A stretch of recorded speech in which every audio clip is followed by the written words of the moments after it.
Selamat pagi. Di sini saya akan menjelaskan tugas video dari penjelasan sistem operasi. Di sini ada brief history atau sejarah singkat. Bagian ini mencakup evolusi sistem operasi Windows dari awal hingga saat ini. Pada awalnya Windows dirancang sebagai antarmuka grafis untuk MS-DOS, sistem operasi berbasis teks. Windows 1.0 dirilis pada tahun 1985 dan memperkenalkan konsep jendela atau Windows dan icon. Selama beberapa dekade berikutnya, Microsoft terus merilis Windows baru, Windows termasuk Windows 3.0, kemudian 9.5, Windows 9.8, Windows 2000, Windows XP, Windows 7, Windows 8, dan Windows 10. Dan kemudian ada Windows 11. Setiap versi membawa peningkatan signifikan dalam antarmuka pengguna, keamanan, kinerja, dan fitur. Dan selanjutnya ada design goals atau tujuan desain. Desain Windows didasarkan pada beberapa tujuan utama. Yang pertama itu ada usability atau kemudahan penggunaan. Membuat sistem operasi yang mudah digunakan oleh berbagai kalangan pengguna. B. Ada performance atau kinerja yang menyediakan kinerja yang baik, responsif, dan efisien. C. Scalability atau skalabilitas, mampu menangani berbagai jenis perangkat keras dan skenario pengguna. D. Security atau keamanan, memastikan tingkat keamanan yang tinggi untuk melindungi pengguna dari ancaman cyber. F. Ada compatibility atau kompatibilitas yang menjaga kesesuaian dengan perangkat keras dan perangkat lunak yang ada. G. Ada innovation atau inovasi untuk memperkenalkan fitur-fitur baru dan inovatif dan untuk meningkatkan pengalaman pengguna. Dan di sini ada extensibility atau ekstensibilitas. Ekstensibilitas Windows merujuk pada keamanan sistem operasi untuk tumbuh dan berkembang dengan mudah. Ini mencakup A. Penggunaan aplikasi, mudahnya mengembangkan dan memasang aplikasi baru di atas platform Windows. B. Penambahan fitur, kemampuan menambahkan fitur atau komponen baru tanpa mengganti inti sistem. C. Dukungan untuk perangkat baru, kemampuan sistem operasi untuk mendukung perangkat keras baru yang muncul di pasar. Dan di sini ada portability atau portabilitas. Portabilitas menyeruti sejauh nama Windows dapat dipindahkan ke platform yang berbeda, seperti perangkat keras atau arsitektur yang berbeda. Meskipun Windows umumnya dikembangkan untuk arsitektur prosesor x86 dan x64, upaya telah dilakukan untuk mendukung platform lain seperti ARM. Dan selanjutnya ada reality atau keandalan. Keandalan Windows menekankan stabilitas dan ketahanan terhadap kegagalan atau kesalahan. Sistem operasi didesain agar dapat bekerja secara konsisten dan dapat diandalkan dalam berbagai situasi. Dan yang terakhir ada compatibility atau kompatibilitas. Kompatibilitas Windows mencakup upaya untuk memastikan bahwa sistem operasi dapat berinteraksi dan berintegrasi dengan berbagai perangkat keras dan perangkat lunak pihak ketiga. Ini masalah kompatibilitas besar, memungkinkan pengguna untuk menggunakan aplikasi dan perangkat keras yang sudah ada tanpa setiap tujuan. Desain ini membantu membentuk evolusi Windows dan menjadikannya salah satu sistem operasi paling populer di dunia. Dan selanjutnya akan dilanjutkan oleh teman saya. Oke, selanjutnya kita masuk ke dalam memori manajemen di Windows. Sini kita bisa lihat pada bagian Task Manager di bagian memori. Sini kita bisa lihat pada laptop saya sudah memiliki memori manajemen. Pada laptop saya terdapat memori 4,0 GB dan terpakai 3,8 GB. Si composition ini 3,8 GB sedang berjalan, committed 6,1, cache atau sampai 349 MB, patch full 218 MB, non patch full 258 MB. Jadi kita bisa lihat memorinya atau memori manajemen yang ada di sini.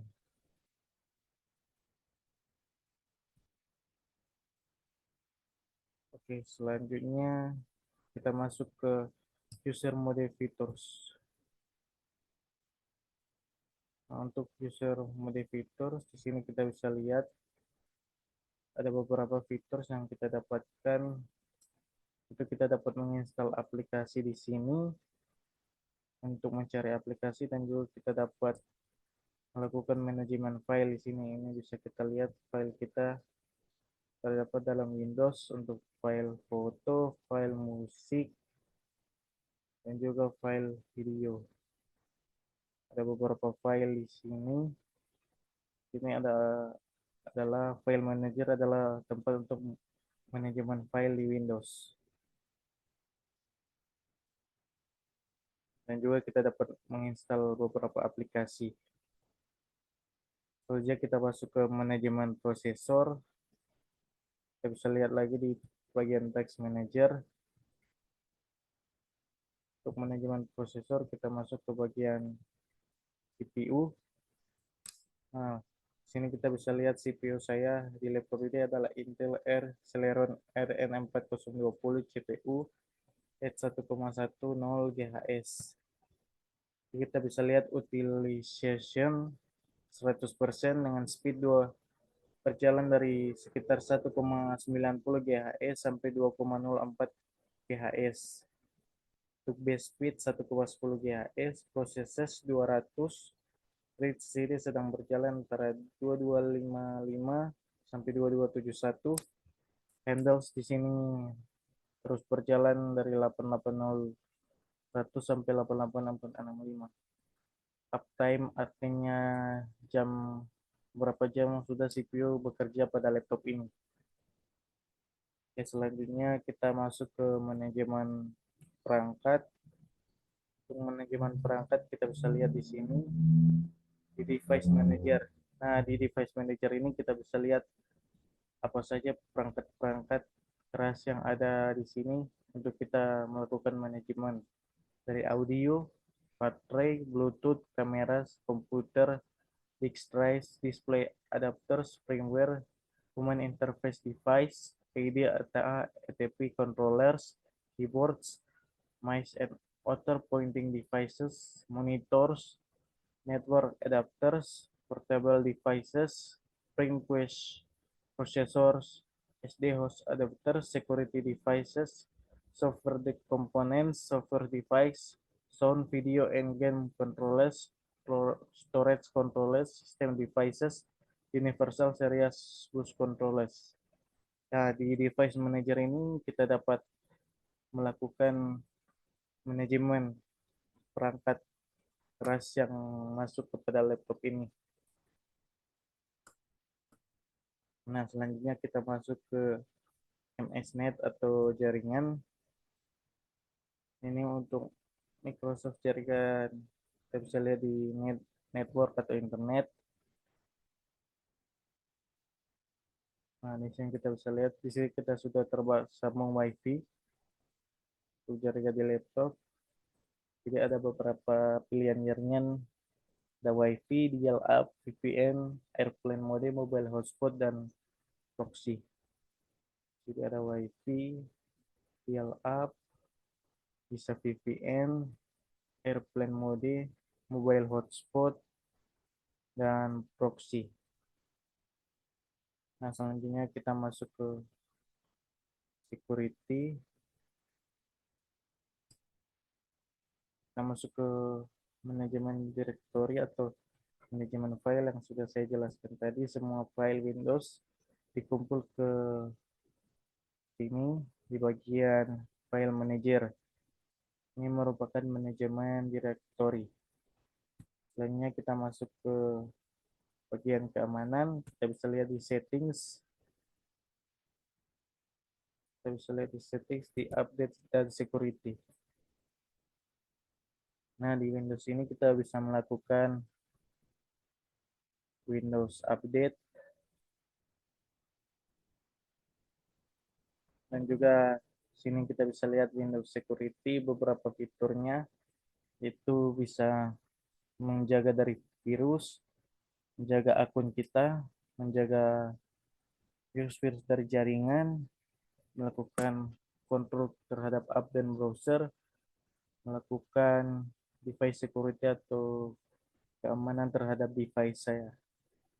Oke, ini adalah beberapa Windows security. Kita open.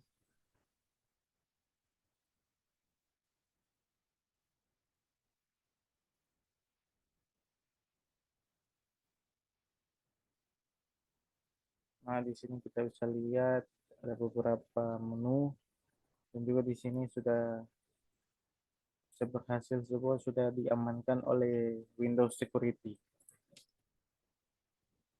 Selanjutnya kita masuk, saya akan menjelaskan user interface Windows.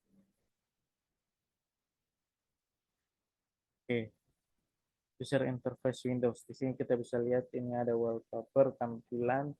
Di sini ada beberapa aplikasi yang sudah kita install. Di sini adalah tombol Windows atau tombol start. Yang kita bisa lihat di sini juga kita bisa mencari beberapa aplikasi. Nah, di sini adalah akun, dokumen, pictures, settings, power. Ini adalah untuk restart, mematikan, dan juga sleep. Oke, di sini adalah tombol search. Di sini gunanya untuk mencari aplikasi-aplikasi yang akan kita gunakan. Contohnya ini adalah text bar.